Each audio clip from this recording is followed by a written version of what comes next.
sejam bem-vindos a mais um podcast Prosperidade na Prática. Eu sou o Daniel Silva. E eu sou o Maurício Copas. E o tema do podcast de hoje, Maurício, é inconsciente e consciente. Vamos começar pelo início. O que é a mente consciente? Bom, na verdade, nós somos os únicos animais na face da Terra em que temos essa parte consciente, que é exatamente aquilo que nos faz ter essa conversa que nós temos entre nós. Ou seja, a parte consciente do cérebro é uma pequena porção do cérebro em relação à capacidade geral, né? Imagina que o cérebro tenha 100% de capacidade de desenvolvimento. Apenas cerca de 5, 7% pertence à área consciente. O resto está na parte do inconsciente. O consciente é uma área cerebral que ela precisa de descanso. Por isso nós adormecemos. E quando nós adormecemos, essa parte consciente ela se desliga para se regenerar, se recuperar e reorganizar as ideias que foram colocadas durante o dia. Essa parte consciente, ela é responsável pela calendarização dos eventos na nossa vida, ou seja, você sabe o que é ontem, o que foi ontem, né? O que será amanhã, o que foi há uns anos atrás. É uma parte que contabiliza com facilidade, é a que vai fazer cálculos, é a que vai fazer projetos. Tudo isso tem a ver com a parte consciente.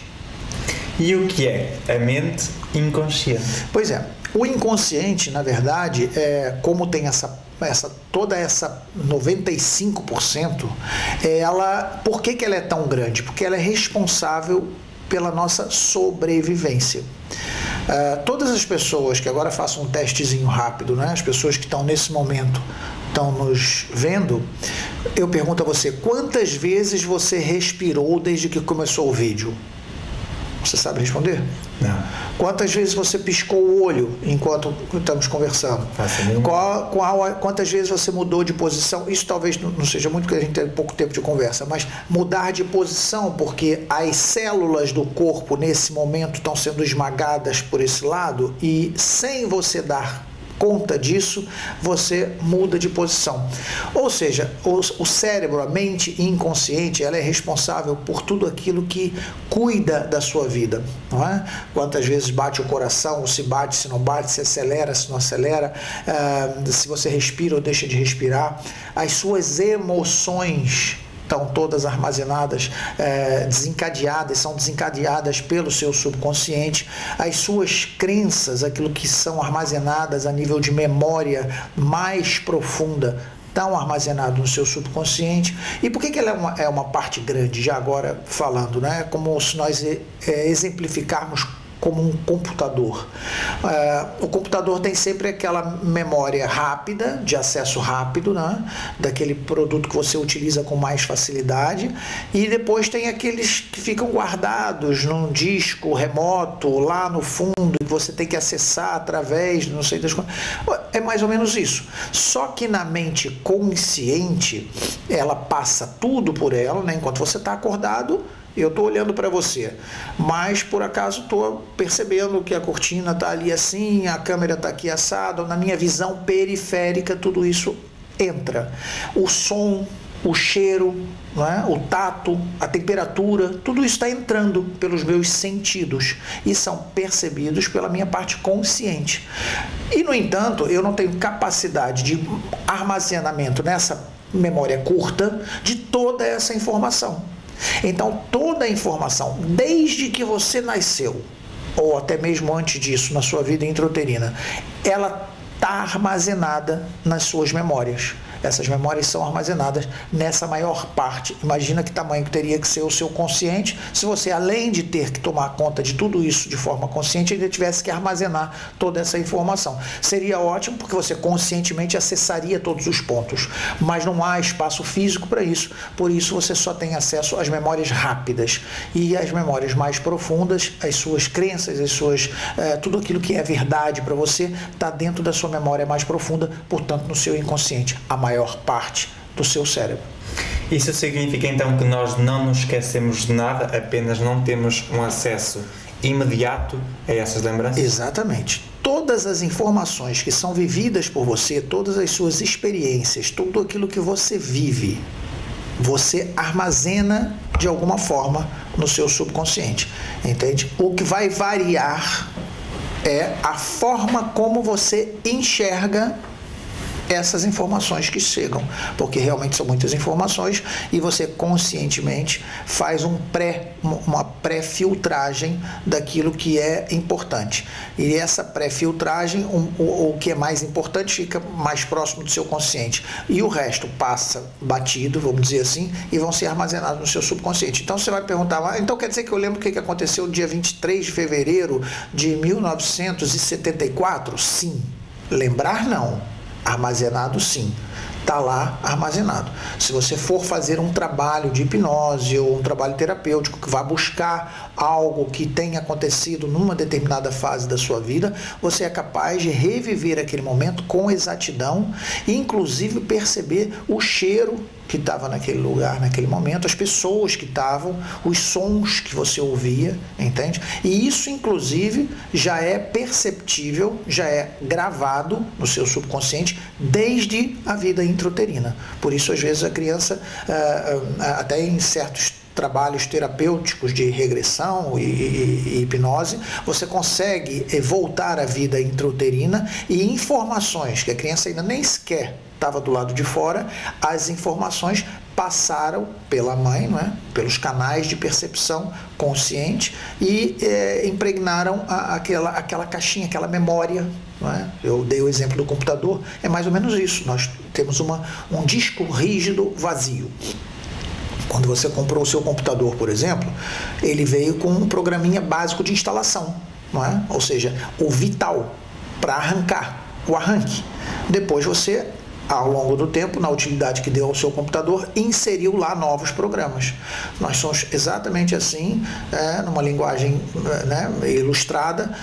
Nascemos com um computador vazio, não é? Apenas com o básico, o essencial. Ninguém te ensina a chorar, ninguém te ensina a mamar, ninguém te ensina, enfim. O básico, o essencial vem no programa de instalação, de arranque. E depois você vai passando informações para esse computador.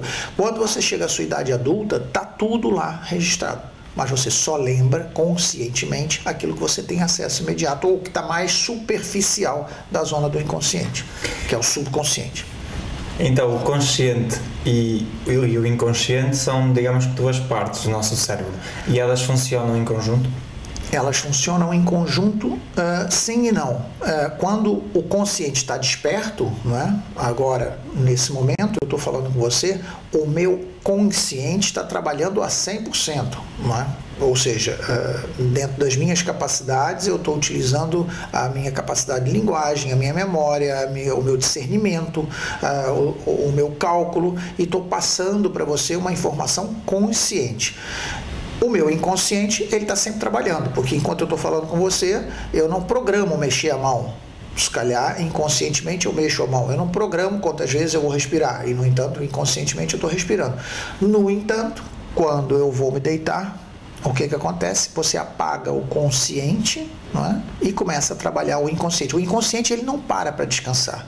Ele está 24 horas por dia, 24 horas em cima de 24 horas, sempre trabalhando.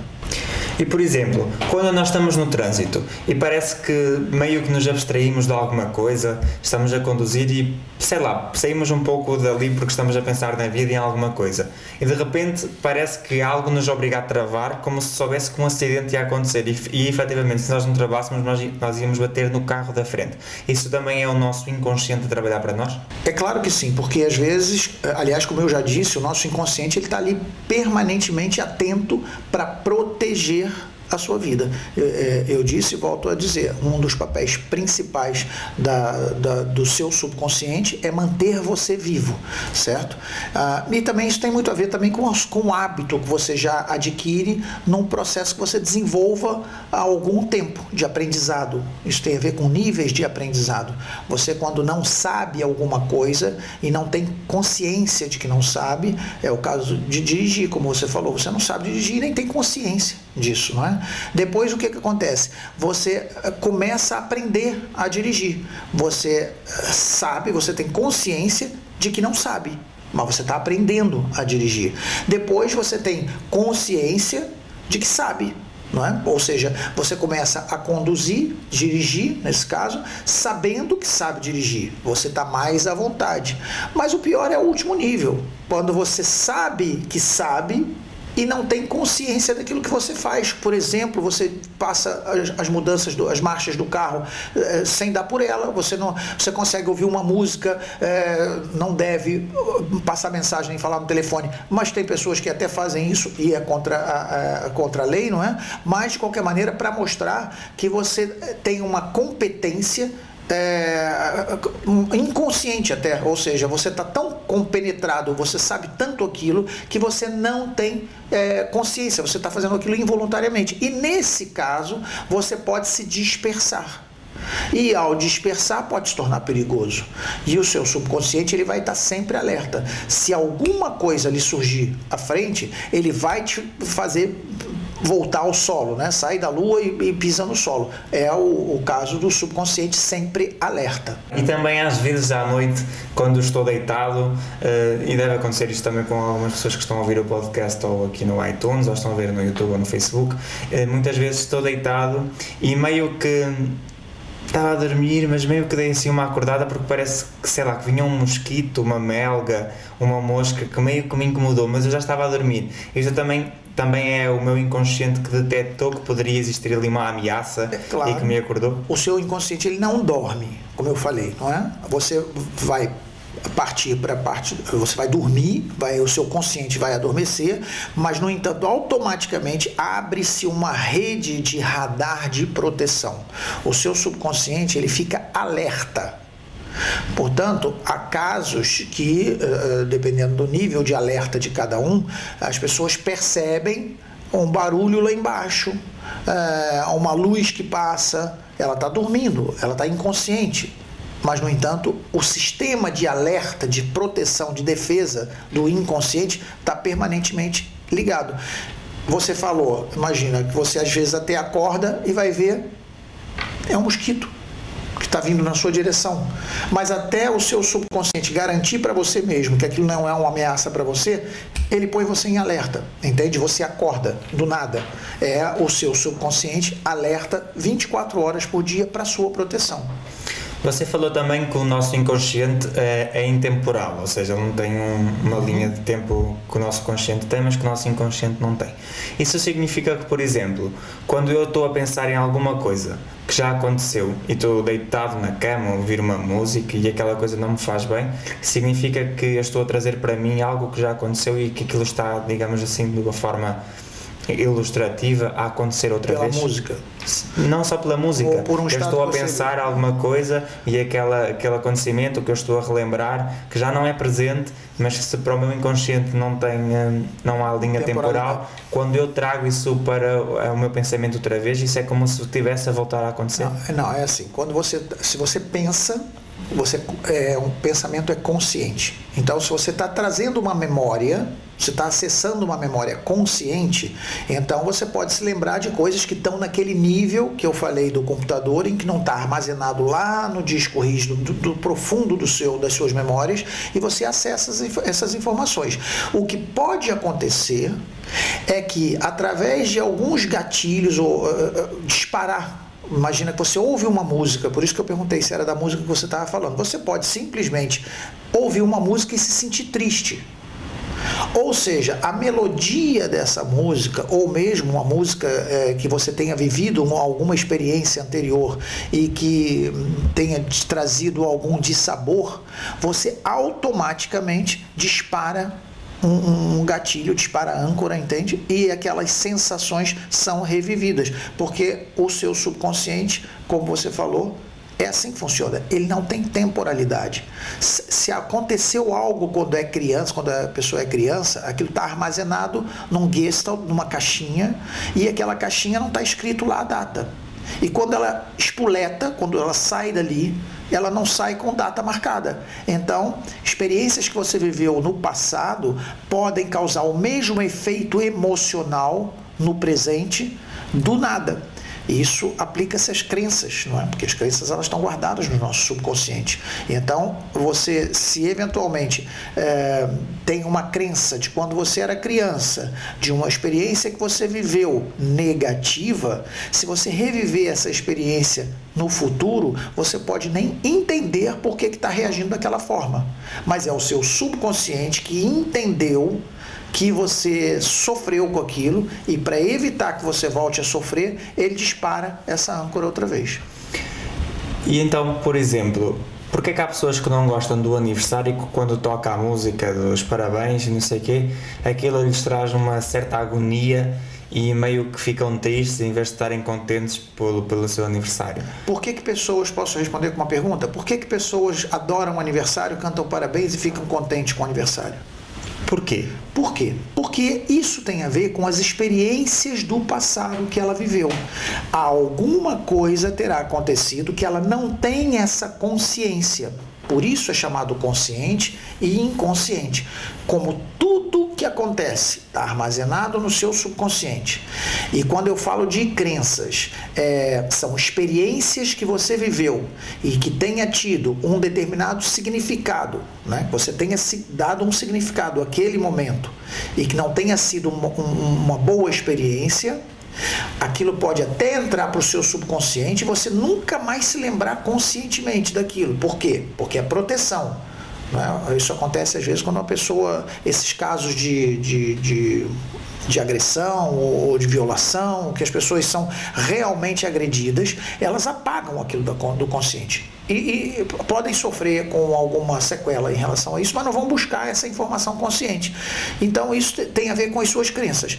Se isso acontece com alguém, supostamente aniversário é um momento festivo, não é? É um momento de alegria, é um momento de partilha. Provavelmente essa criança, num determinado momento da vida dela, terá tido uma experiência negativa com o aniversário, né, seja uma surpresa negativa ou uma decepção, não é? Algo que para uma criança ela não consegue conceber muito bem a explicação para aquilo, então ela dá um significado negativo. Não é? Uma criança que está à espera dos pais para o dia do aniversário, por exemplo, não é? E chega na hora os pais não aparecem. Ela deu um significado de abandono. Ela pode ter dado esse significado de abandono num momento importante. O fato é que ela faz anos. E o significado que ela deu nos anos dela por não aparecer os pais é que ela está abandonada. Então aquilo cria o que nós chamamos de imprinting, ou seja, fica armazenado uma nódoazinha no seu subconsciente. Aí aquilo fica guardado lá no fundo e você não vê mais aquilo, você não tem consciência mais daquilo, aquilo apaga da sua memória consciente, daquela memória do subconsciente, vai lá para o inconsciente, não é? De repente, você é adulto, não é? 18 anos, vai comemorar seu aniversário e de repente, em vez de você ficar alegre, te dá uma angústia, te dá um desprazer muito grande, quando supostamente deveria ser um prazer. Aí você não entende. Quando você tem acesso a essa informação, através de uma terapia ou desenvolvendo a pesquisa relacionada à programação neurolinguística e acessa essa informação, você expande a sua consciência, você tira aquilo do seu subconsciente, enxerga aquilo, volta lá por um trabalho que pode ser em 2 segundos e ressignifica aquilo. Porque os traumas, eles são colocados e levam 2 segundos, 1 segundo, décimos de segundo. Quando você diz volta lá onde? No subconsciente, na memória. Você abre a caixa, abre o Gestalt, você tem acesso consciente naquela caixa, no subconsciente. Isso pode ser por vários métodos, pode ser por hipnose, pode ser por indução, pode ser por regressão, pode ser, ou seja, há terapias que te levam a isso. Isso eu estou dando um exemplo, pode ter acontecido com alguém que qualquer pessoa conheça, não é? E está aí uma explicação que é lógica. Quando essa criança, que já não é uma criança, é um adulto, ela percebe que isso aconteceu no passado, ela dá um novo significado. Não, os meus pais não apareceram, não foi abandono. Eles tiveram um problema que ficou esclarecido e bem esclarecido. Estava trabalhando. Não pôde. Aliás, ele estava trabalhando porque me ama.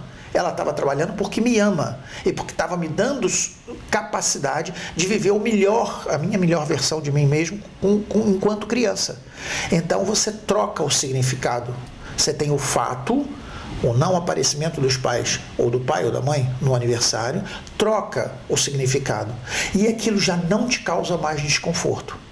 E aí você consegue conviver e viver o seu aniversário de outra forma, de uma forma mais alegre, mais agradável, que é o suposto, não é? Se não acontece assim, alguma coisa está lá armazenada. E como eu disse, como ele é intemporal, isso pode ter acontecido com 3 anos, 4 anos, 5 anos de idade, eu não sei.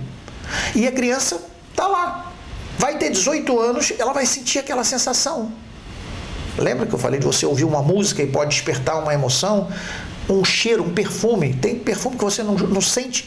Sabe aquela coisa que você sente o cheirinho da goma? E aquilo te excita e você não sabe por quê? Você teve uma experiência positiva quando era criança. E o cheiro é forte. É uma sensação forte que fica armazenada lá. Então aí você não sabe por que sente um perfume e aquilo te faz sentir bem. Determinadas músicas, determinadas batidas, determinadas melodias, você nem entende a letra da música sequer, mas a melodia te reporta uma emoção de felicidade. E como é intemporal, a experiência que você viveu aos 2, 3 anos de idade, você tem 18, 19, 20, a emoção é a mesma. É como se você tivesse vivido essa sensação ontem. Compreende? Sim. Então, para resumir também aqui um pouquinho, eu queria ver se entendi tudo e também para ser um pouco mais fácil lá em casa.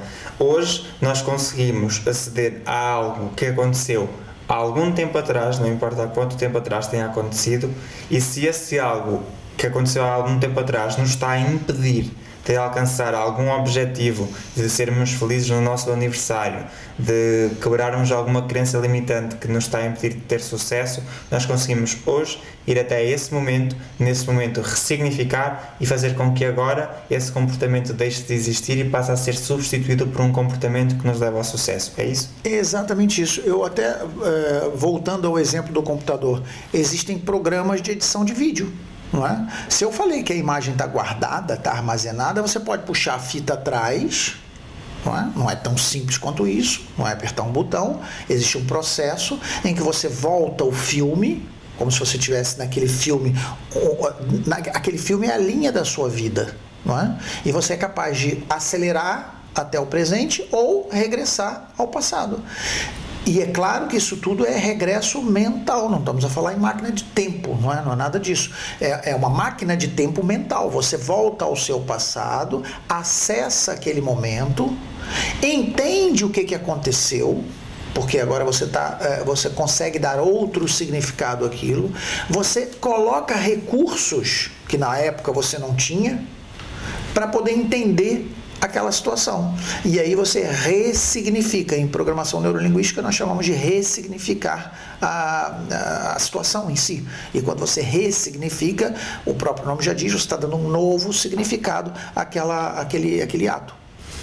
E na tua opinião, o quão importante é os pais também e os próprios educadores terem consciência disto, de que aquele momento que aquele jovem, aquele aluno pode estar a passar neste momento, sei lá, numa festa da escola, em que é a festa de final de ano e em que todos têm os pais presentes e há um aluno que não tem o pai presente e os professores não entendem muito bem isso do porquê do aluno querer ficar de parte, porque ele não fala, porque ele não expressa aquilo.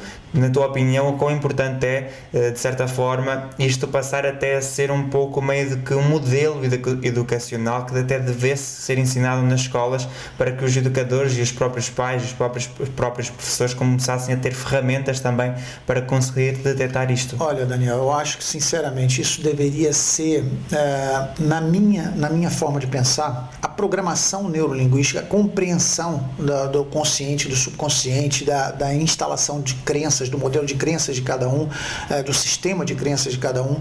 Eu acho que isso é algo que deveria ser muito mais bem explorado a nível de formação. E quando eu digo, não digo só para professores, educadores, eu digo talvez curso para os pais e mais para os próprios jovens, para eles poderem ter ferramentas de entender, e muitas vezes isso facilitaria muito a autoanálise, a autocompreensão, porque já falamos uma vez, se você não tem consciência, você não tem como mudar, não é? Então o princípio da mudança do negativo para o positivo é a consciência. Quando você tem consciência, você consegue aplicar aquilo que você sabe a seu favor. Então, eu acho que isso deveria ser tema obrigatório nas escolas, entende? Até porque, no caso dos pais, para eles poderem entender, por exemplo, que uma criança, você vê, lamentavelmente, crianças, às vezes, sendo os pais batendo na criança. Não é que ele queira machucar a criança, esse é um modelo de educação que ele está passando para a criança. Talvez ele tenha trazido isso dos próprios pais, mas está trazendo também, junto com a educação, o medo, a insegurança. Compreende? Às vezes você, num desabafo, quando a criança faz um trabalho que não está de acordo com o que você espera, quantas vezes eu vejo o pai chamar a criança de burra, ou burro, você não presta atenção no que é isso, você não faz nada direito. Você, quando repete essa informação, presta atenção, isso é para você que tem pouco cuidado de lidar com as informações que você fala diretamente para o seu filho ou sua filha enquanto pequeno. Tudo que você diz para uma criança dos 0 aos 7 anos, ele confia piamente que é verdade, fundamentalmente se você for mãe, fundamentalmente se você for pai, ou o educador dessa criança, ou a pessoa responsável pela educação dessa criança. Para ele não tem verdade mais absoluta do que o que a mãe diz. E se a mãe ou o pai insiste na informação de que ele é incompetente, que ele é burro, que ele não faz nada direito, que tudo que ele toca ele destrói, que ele quebra tudo, são informações que vão ficar armazenadas no subconsciente dele e vão virar crenças verdadeiras. Crenças são verdades absolutas que vão influenciar a sua vida o resto do seu percurso nesse planeta. E se você criar uma crença limitante, porque eu dei aqui exemplos de crenças limitantes. Você disse que ela é burra, que ela é incapaz, que ela quebra tudo, que ela não sabe meter a mão em nada. Tudo que ela mexe, ela quebra. Que ela não sabe prestar atenção. Presta atenção, você é incompetente. Ou seja, você está inserindo na mente do seu filho informações radicais de crenças limitantes. Depois não vai cobrar do seu filho que ele tenha atitude quando ele crescer. Porque ele vai ter uma verdade instalada, que o pai ou a mãe disse, que ele é incompetente. Então ele vai ser inseguro, porque ele tem medo de ser incompetente. Porque quando ele é incompetente, o que acontece? Ele foi incompetente, o pai chamou de burro, chamou de incompetente, botou de castigo, muitas vezes deu 2 tapas, entendeu? Criou uma situação de ridicularização da criança na frente dos outros amigos, humilhar, às vezes. E a criança aprende assim. Não aprende assim. A criança desaprende assim. Você está forçando a informação negativa no cérebro da sua criança. E amanhã ou depois, não admira nada que a criança não tenha competência de fato, que ela não tenha coragem para avançar, que ela tenha medo, que ela seja uma pessoa em que o sucesso seja algo distante para ela. Ela não se permite, ela não se acha merecedora, entende? E isso, hoje em dia, graças a Deus, com a expansão do conhecimento da programação neurolinguística, da leitura e da reprogramação mental, nós trabalhamos muito isso no nosso curso Matriz da Prosperidade, porque trabalhamos muito a reprogramação mental. Isso é fundamental para você ter acesso a essas informações, ressignificar essas crenças, mas se você tem filhos de 0 aos 7 anos, presta atenção, você está no momento certo de prestar atenção, certo? Até por aquilo que eu entendi agora, marcar o inconsciente de uma criança com algo negativo é imediato, quase, não é? A partir desse momento em que o pai ou a mãe tem essa atitude, mas aceder a esse momento depois, ou seja, uma coisa que acontece quando ela tem 4 anos, 5 anos, em que ela sofre, digamos assim, de um bullying por parte dos pais, em que os pais lhe dizem que ela é incompetente. Isso acontece de uma forma imediata, mas quando ela tem 18 anos, aceder a isso, se calhar já não é assim tão imediato. Lá está, faz sentido o que você disse numa maneira racional. Mas se você for olhar como o computador que eu disse, você aperta um botão, volta atrás, acessa a imagem, edita e volta ao presente. Ou seja, você leva meses, ou melhor, você às vezes leva segundos para criar um impacto negativo e instalar uma crença ou um imprinting, como eu falei, negativo. Segundos, às vezes é questão de segundos. E às vezes pensa que tem que passar anos numa terapia, tomando remédio, para desinstalar esse processo. Ou seja, supostamente não deve ser uma coisa simples, acessar os gestalt do subconsciente. Mas não é simples para uma pessoa, uma pessoa que trabalha na engenharia, na arquitetura, que são áreas distintas. Quem trabalha com a mente, quem trabalha com o cérebro, quem está na área de saúde, tem digamos assim, uma facilidade maior de perceber isso, e aqueles que trabalham especificamente com a mente acessam isso com mais facilidade. Por que um programa negativo é instalado em segundos e por que tem que levar meses, anos para desinstalar? Não faz sentido. Isso é desinstalado muitas vezes em segundos. Segundos. É uma questão de aplicar técnicas corretas. E essas técnicas são possíveis com a programação neurolinguística. E como é que uma pessoa vai entender que aquilo que está a acontecer na vida dela pode ser algo que está programado no inconsciente dela? Não é a pessoa, é o que eu digo, o inconsciente, ele não passa essa informação consciente, e às vezes até faz o pior, o inconsciente bloqueia totalmente essa informação ao subconsciente. Mas porque ele é mau? Não, porque ele quer proteger. Então ele apaga, meio que apaga, né? Põe um paninho por cima, mas a ferida está lá. Mas ele põe esse paninho por cima, não é porque ele é mau, é até pelo contrário, o seu subconsciente é você. O seu consciente é você. Não tem ali duas pessoas, um é que é o seu amiguinho, outro é o seu inimiguinho. Não, os dois trabalham para você. Os dois são um. Só que é uma parte que está ativa 24 horas por dia, outra que dorme, e isso que está lá embaixo no seu subconsciente está ali camuflado, está guardado. Então, não é uma coisa fácil de se acessar, mas é possível acessar. Tem que ser técnicas próprias para isso. Pegando agora aqui naquilo que estavas a dizer e até andando um pouquinho para trás, porque me veio essa pergunta agora à cabeça, que é: a criança muitas vezes ouve os pais dizerem que ela é inconsciente, que tudo aquilo que ela faz, ela não tem consciência daquilo que ela está a fazer, que pode ter consequências negativas. Sei lá, uma criança sai para jogar a bola na rua, vai jogar, esmorra os joelhos, chega a casa todo esfolado, e tudo aquilo que ela faz, na opinião dos pais, é inconsciente.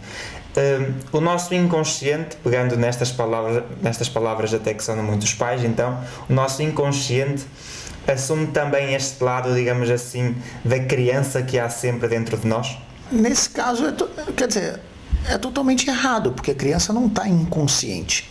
A criança está no seu estado consciente. O que ela não tem é informação suficiente para tirar conclusões. Como eu falei, dos 0 aos 7 anos, se você disser alguma coisa, a criança acredita. Ela, a partir daí, no 8, 9, 10 anos, ela começa a ter discernimento. E ela começa a usar as suas lentes, os seus filtros, para criar o seu modelo de mundo.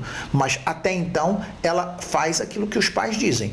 Agora, se o pai acha que é inconsequente ou inconsciente, eu diria mais inconsequente, porque ela não tem noção do risco.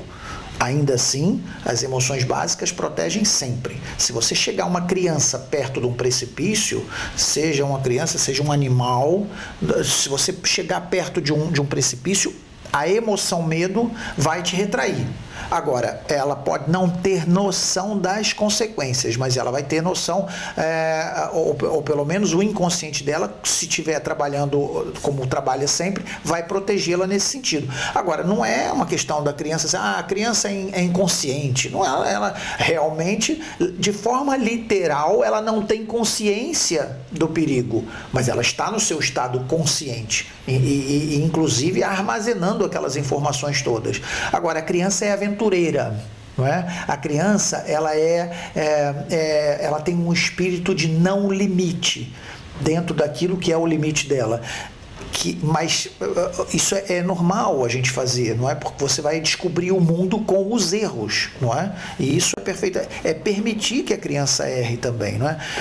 Chato é quando nós somos adultos e insistimos que temos que aprender com os nossos próprios erros. Aí talvez seja mais preocupante, porque se uma pessoa já errou e você é adulto, tem discernimento e percebe que aquele comportamento daquela pessoa levou ao fracasso, por que você tem que errar também? E tem pessoas que é assim. Tem pessoas que são assim. Elas dizem que melhor eu errar pela minha própria cabeça. Quer dizer, não faz sentido. A criança não, ela não tem esse discernimento. Ela vai experimentar. Isso faz parte da criação, isso faz parte do entendimento dela, do mundo dela. Compreende? Fundamentalmente nessa fase inicial da vida. Já falaste aqui, muitas vezes, até noutros podcasts, que o nosso inconsciente guarda informações que nos podem impedir de ter sucesso. Como nós já falamos até num podcast anterior, o nosso inconsciente pode fazer, por exemplo, com que tu ganhes a loteria e que passado 2 anos percas tudo. Como é que uma pessoa pode dar a volta a isto? Como é que uma pessoa pode, sei lá, já disseste que é com técnicas, mas há alguma coisa que nós possamos fazer enquanto seres humanos, procurar ajuda de alguém especializado? O que é que nós podemos fazer para fazer uma espécie de diagnóstico das crenças que estão dentro de nós, dentro do nosso inconsciente? Primeiro, tomar consciência.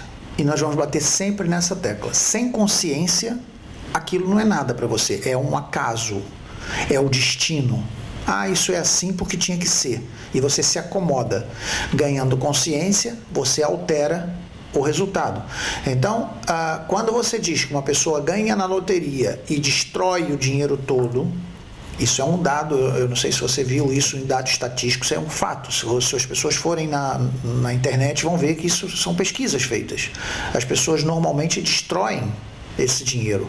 Mas isso destrói por quê? Porque ela é sadomaso, gosta de sofrer, entende? Gosta de... Ou seja, aquilo está entranhado, tem a ver com as crenças que ela tem. Aí nós teríamos que dissertar aqui um bom tempo, e eu gostaria até de deixar isso, convidar você para fazermos um podcast relacionado a essas crenças limitantes relacionadas ao dinheiro. Porque, assim como a história que eu falei da criança, que diz que você é um incompetente, isso e aquilo, a criança ela pode, desde os 0 aos 7 anos, armazenar uma série de informações negativas que vão virar crenças limitantes em relação ao dinheiro. E aí a pergunta que eu faço é, como é que você se relaciona com o dinheiro? Porque conscientemente, duvido que alguém que não esteja a ouvir diga que não quer dinheiro. Conscientemente, todo mundo trabalha, né? Porque precisa do resultado final. Você trabalha por amor, trabalha por tudo bem. A parte de tudo isso, você trabalha para receber o seu dinheiro. E fica danado da vida se não receber. Porque é um absurdo, eu trabalhei e não fui pago. Ou seja, conscientemente você quer o dinheiro, você ama o dinheiro, e não tem problema nenhum falar em amar o dinheiro, tá bem, gente? Se tiver aqui alguém com muito problema em relação a isso, entenda que você amar o dinheiro que eu falo não é na mesma proporção que você ama um ser humano. Amar é você trabalhar para e querer receber e usufruir. Se você entende que o dinheiro é seu amigo, você vai querer o dinheiro, você vai gostar do dinheiro, você vai amar o dinheiro e você vai usufruir do seu dinheiro. Então isso já é uma crença diferente daquela pessoa que pensa, não, porque o dinheiro, aquela criança que passou a vida ouvindo, né? O pai dizia assim, o dinheiro é um inferno. A criança vê o pai e a mãe brigando a vida inteira por causa de dinheiro. Dinheiro é o problema da humanidade. O pai está sentado vendo a televisão e vê as guerras no mundo e comenta, tá vendo? Isso é por causa do petróleo, é por causa do dinheiro, é por causa de... Ou seja, a criança está inserindo, o pai diz, é verdade, a mãe diz, é verdade. Então, essas informações relacionadas ao dinheiro vão ficar armazenadas. Amanhã ou depois ela tem 18 anos, aí não vai entender por que ela não lidar com o dinheiro. Porque a informação está lá, que o dinheiro é prejudicial, né? Ela aprendeu que o dinheiro é prejudicial. O que acontece? aquilo está no subconsciente. O subconsciente é para te proteger. De repente você ganha uma bolada de dinheiro. Opa, peraí, liga o alerta todo, né? Peraí, minha cabeça está toda formatada de que dinheiro é um problema, de que dinheiro estraga, dinheiro é o problema da saúde, dinheiro traz briga, dinheiro traz... Então vamos acabar com isso. E você inconscientemente começa a tomar a ação de destruição do seu patrimônio. E destrói. E por isso as pesquisas na internet revelam que pessoas que não estão habituadas com o dinheiro, que o dinheiro veio de repente, não sabe lidar com o dinheiro, as crenças são mais poderosas, está no seu subconsciente, e você destrói o seu patrimônio. Isso acontece mesmo. Ok, Maurício, e antes de acabarmos, desafiava-te a fazer aqui um pequeno resumo do tipo, quando nós falamos em consciente, o que é que ele envolve, quando nós falamos em inconsciente, o que é que ele envolve também, para as pessoas lá em casa, antes de terminarem, terem uma pequena ideia do que é que foi este podcast. Bom, então fazendo esse resumo que você me pede, eu vou fazer de uma maneira bem simplificada, até porque nós já fizemos um trabalho maior, um vídeo maior. Para quem quiser acessar esse vídeo no YouTube, eu vou deixar aqui na descrição do vídeo, basta você acessar, é um vídeo que fala sobre inteligência emocional. E a gente fala sobre essas diversas partes do cérebro. Resumidamente, eu explico que nosso cérebro é formado por 3 partes. Nós praticamente, o ser humano tem 3 cérebros em um só. Primeiro o cérebro reptiliano, que é o mesmo cérebro dos répteis, não é? Não tem emoção, não tem sentimento, é só respiração, é só manter você vivo, pulsação, temperatura, coisas do gênero. Depois tem a parte do cérebro, o cérebro reptiliano, depois temos o cérebro límbico. O cérebro límbico já é a parte emocional, é onde nós começamos os animais começam a se envolver uns com os outros e tem necessidade de desenvolver emoções, e essas emoções são responsáveis por manter você vivo. E esse cérebro límbico é a segunda parte que alguns animais já têm, os mamíferos fundamentalmente, né? Qualquer animal acima dos répteis já tem esse cérebro, e você consegue ver um animal com alegria, com tristeza, com raiva, né? Com euforia, enfim. E depois, o que vai diferenciar o nosso cérebro dos outros cérebros todos, dos outros animais, é o neocórtex, que é a parte consciente. Então, de uma maneira resumida, temos consciente e inconsciente. Pronto. O consciente é o neocórtex, e é ali que desenvolve toda essa parte de raciocínio, é a parte racional, faz conta, agenda, tem noção de dias, entende? Tem noção de preparação de conversa, de diálogo, prepara uma reunião, ou seja, isso tudo é consciente. E essa parte inconsciente é o que ficam os outros 2 cérebros, o reptiliano, não é? e o límbico, que cuida da nossa manutenção da nossa vida, quer seja porque questões de respiração, como eu falei, quer seja na questão das emoções. As emoções estão aí para proteger a nossa vida, né? E também armazena as informações de que nós temos desde o início da nossa vida, desde a vida intrauterina. As nossas crenças, inclusive, estão nessa parte do subconsciente. E é quando eu chamei a atenção de que nós temos que ter muito cuidado com a criança dos 0 aos 7 anos, que é quando elas estão em formação da informação que é colocada lá pelos pais, fundamentalmente, dos 0 aos 7 anos. É um resumo rápido, mas está aqui a descrição aqui embaixo para quem quiser acessar esse vídeo com mais informações.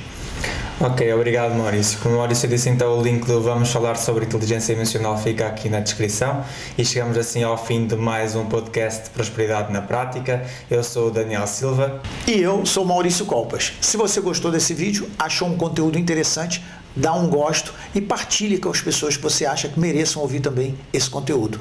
Tem uma parte aqui embaixo que você pode colocar as perguntas que você quiser, fazer os comentários que você quiser sobre esse e qualquer outro assunto.